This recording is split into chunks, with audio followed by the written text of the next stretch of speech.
And then you can make your way back to your mat, facing your blocks.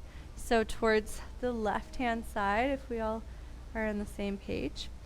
And start to paw out the feet underneath the hips for Tadasana. Relax the arms down, anchor the big toes.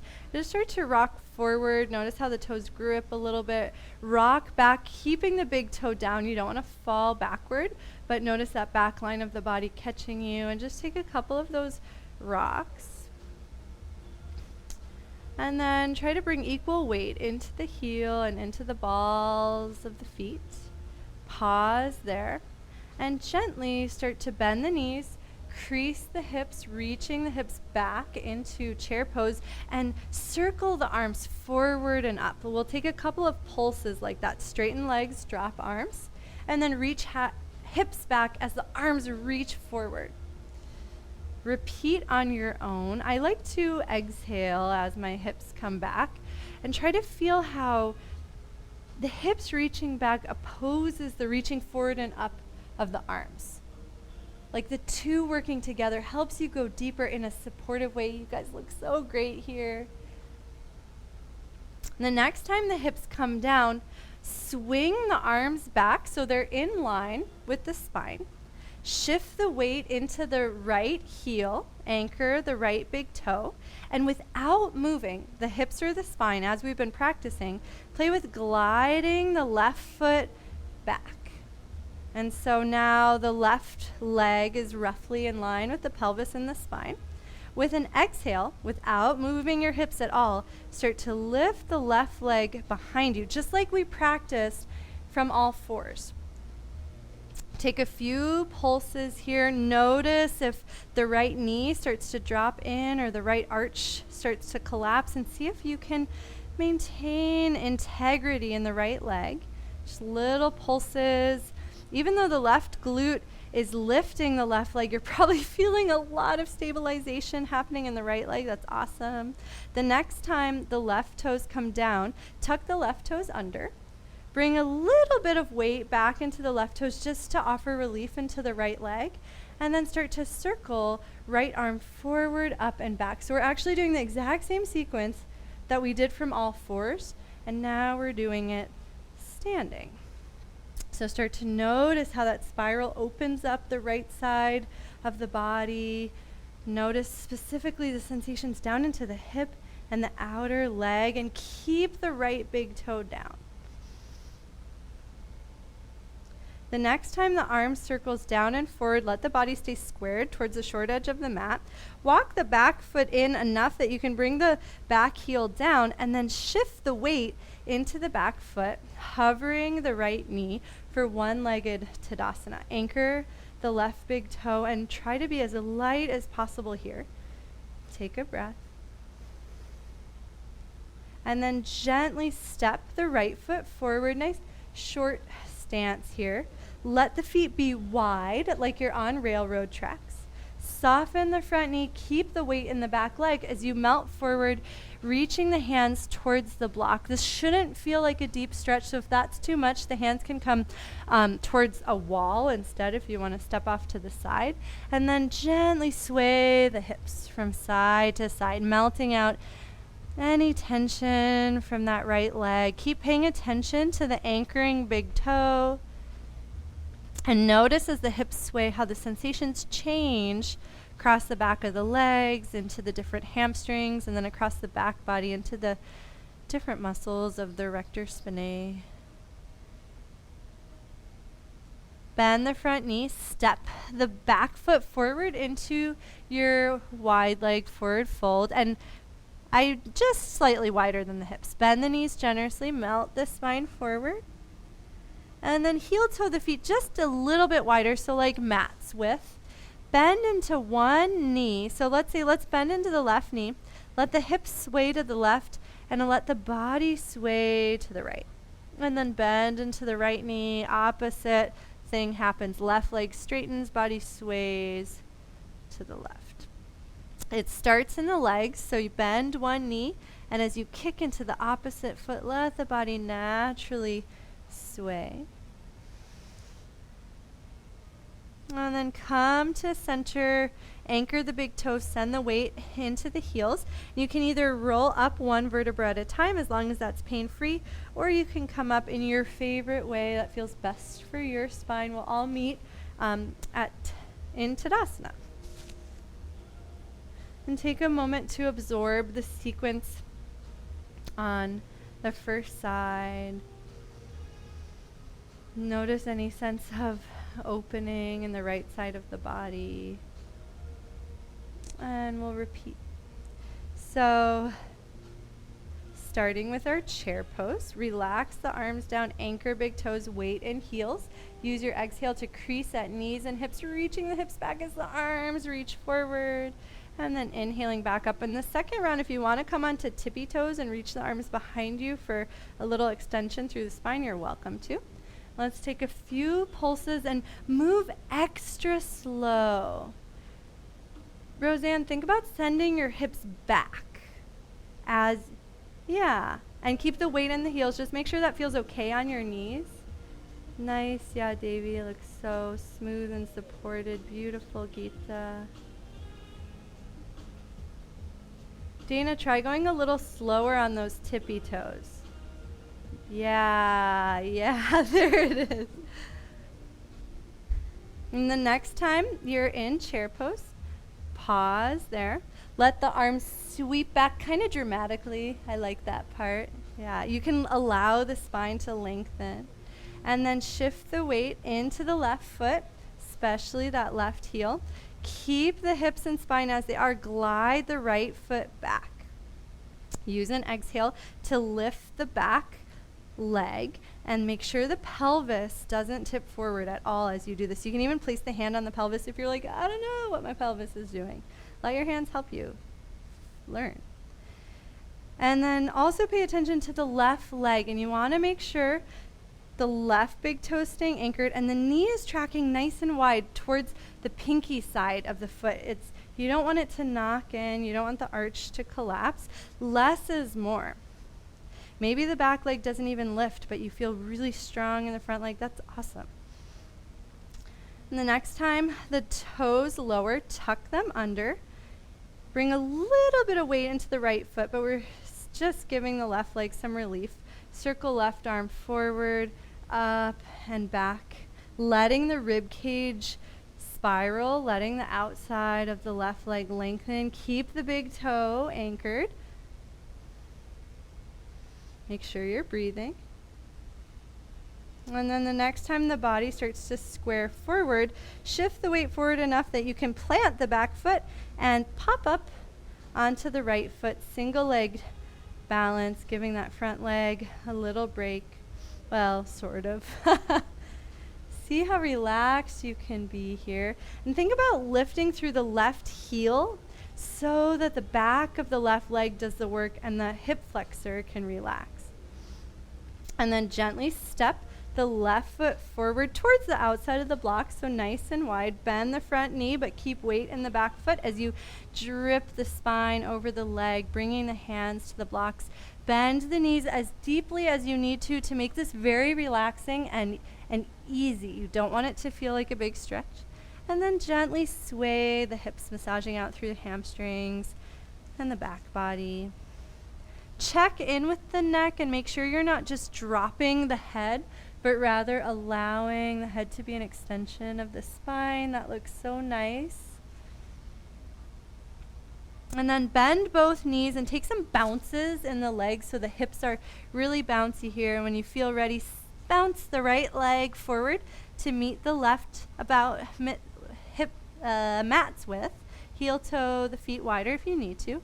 And then bend into one knee at a time, swaying the hips. If you want to get a little more dramatic in the second round, as the left knee bends and the hips sway to the left, you can walk the blocks over to the right to increase the side bend through the left side of the body. And then shift the weight forward and back in the feet to massage forward and back on the right adductors. That's the inner leg line.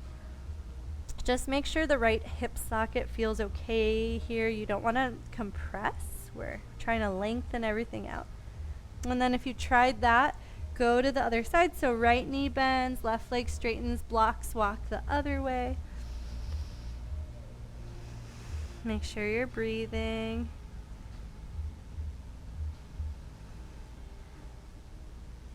And then walk the blocks to center, bend generously in the knees, anchor the big toes, and either roll up one vertebra at a time or come up the way that is safest for you. Oh, nice. Yeah, you can add an arm circle. That was nice, Geeta. Reach the arms up and let them circle, open, and then drip towards the earth.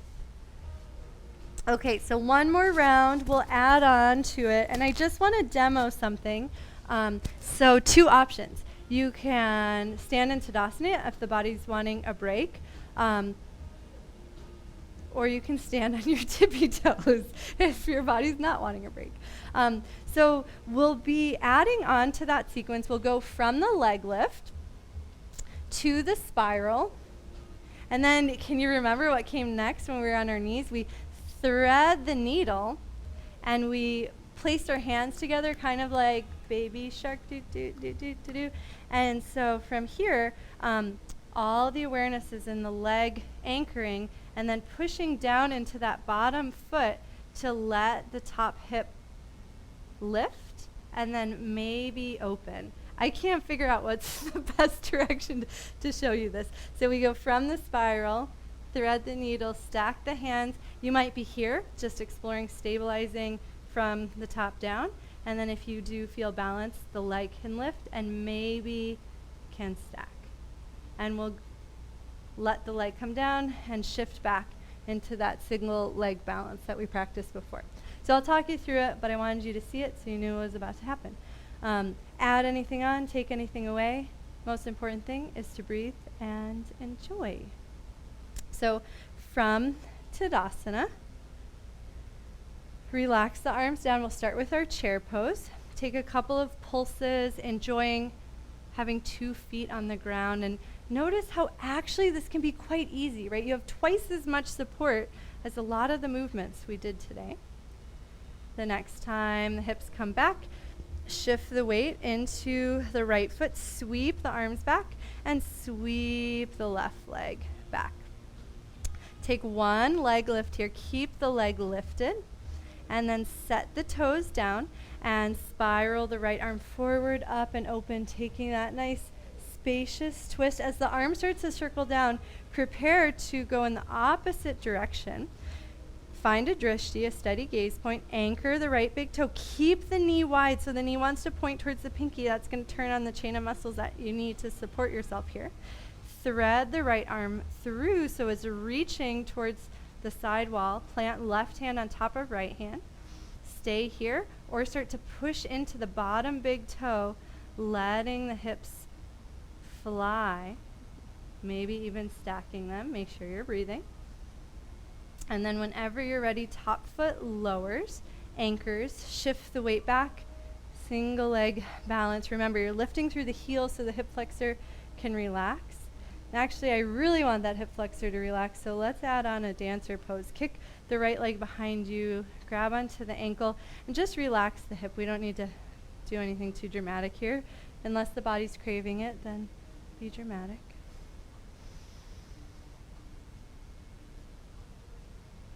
And we'll do that one more time. Release the right foot, swing it forward, plant it down. Let's take one moment to melt forward into our Parsvottanasana with blocks. Sway the hips. And then spring the back leg forward. Roll up. And pulse into your chair pose. Shift the weight into the other leg. Sweep the arms back. Sweep the leg back and start to lift the back leg. Set the back foot down, shift the weight, circle left arm forward, up and back. Nice and easy, a spiral through the whole body, not just one part. And then as the arm circles down and forward, imagine threading it through right arm and right hip, reaching it towards me. Stack right hand on top of left. Anchor the right big toe. Let the knee point towards the pinky side, which is going to make it harder to keep the big toe down. That's to our favor. Squeeze the hands together and push down into the bottom foot to slowly lower the top foot. Make sure you're breathing. Find your drishti. And then release the back foot down, squaring the hips down. Shift the weight into your single leg balance. And then allow the left knee to drop. Grab the outside of the left ankle and just pause for a moment, relaxing the hips. So more like a runner's stretch than a dancer. And then relax the foot down. Pause for a moment in Tadasana. And I don't want to teach the whole sequence all the way through, but I want to give you the opportunity to play with Urdhva Chandrasana one more time on each side. If there's something different than your body's craving, like maybe you really want to play and dancer, or you want to take extra time in Parsvottanasana, please do that.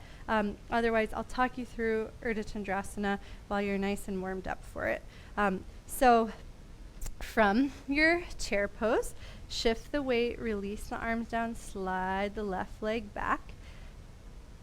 Take your spiral to the right, and then as you unspiral, feed the arm through, stack the hands, squeeze them together, and now slowly exhale, push into the bottom foot, letting the top foot float. The more you push into the bottom big toe, the more you'll feel like you can stack the hips, but it doesn't matter how far you go. Make sure you're breathing. Oh, you guys look amazing. Stay there as long as you want, or come out whenever you want. So fun, cool.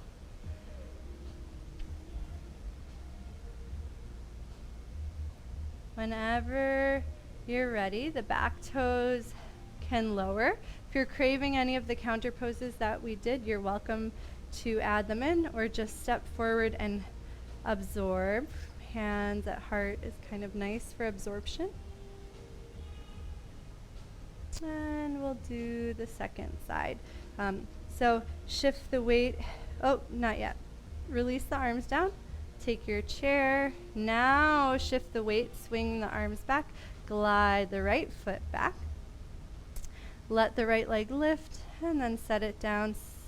Shift the weight and spiral to the left. And here's the moment. As you unspiral, feed the arm through, stack the hands. Imagine this is like prayer position. You're just praying in another direction. And then slowly start to anchor the foot and let that connection help you fly. Find your drishti. Find your breath. Be patient. Be compassionate. You can always come out and try again. Nice, Geeta. Wow, cool. Stay here as long as you want. Beautiful, Dana. Nice, Roseanne. And then whenever you're ready, you can come into the counter pose. Yes, Yadevi, I love it. You can add anything on. Subtract. Nice, Jaya.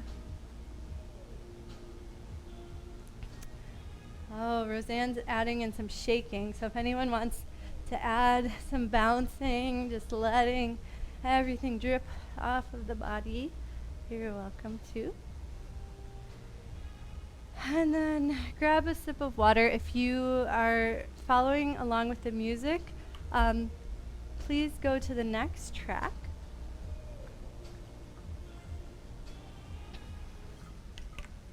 And grab your blocks, place them to the long edge of the mat. We'll do one more version of our adductor stretch. And for this one, I invite you to step the feet out a little wider.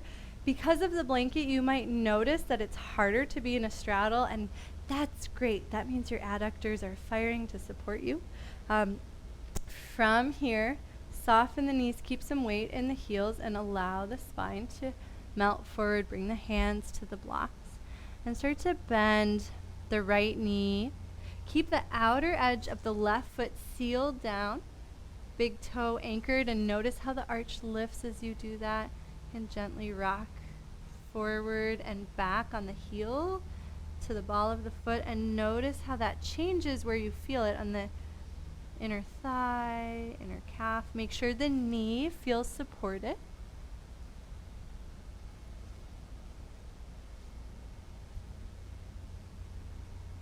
And then if you want a little bit more here, start to walk the blocks over to the left foot.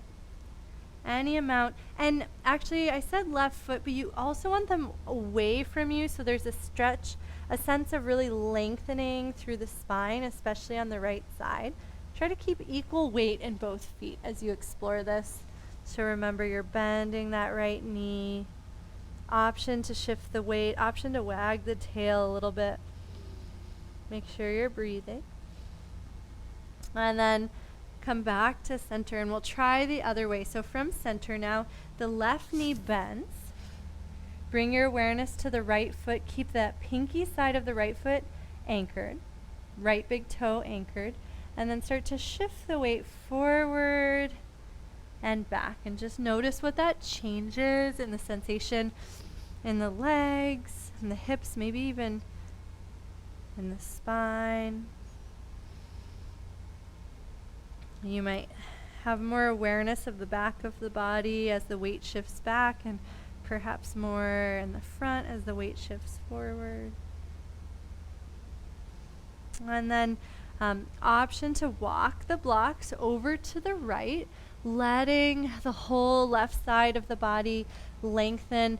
Think of it almost like a down dog sensation where the hips are reaching back of the hands. Nice. Yeah, that little bit of tractioning, bending the left knee a little bit more, and then option to sway the hips or rock the weight or just breathe. And then walk the blocks back to center. Heel toe the feet in so they're just wider than the hips, and slowly start to lower the hips all the way to the ground.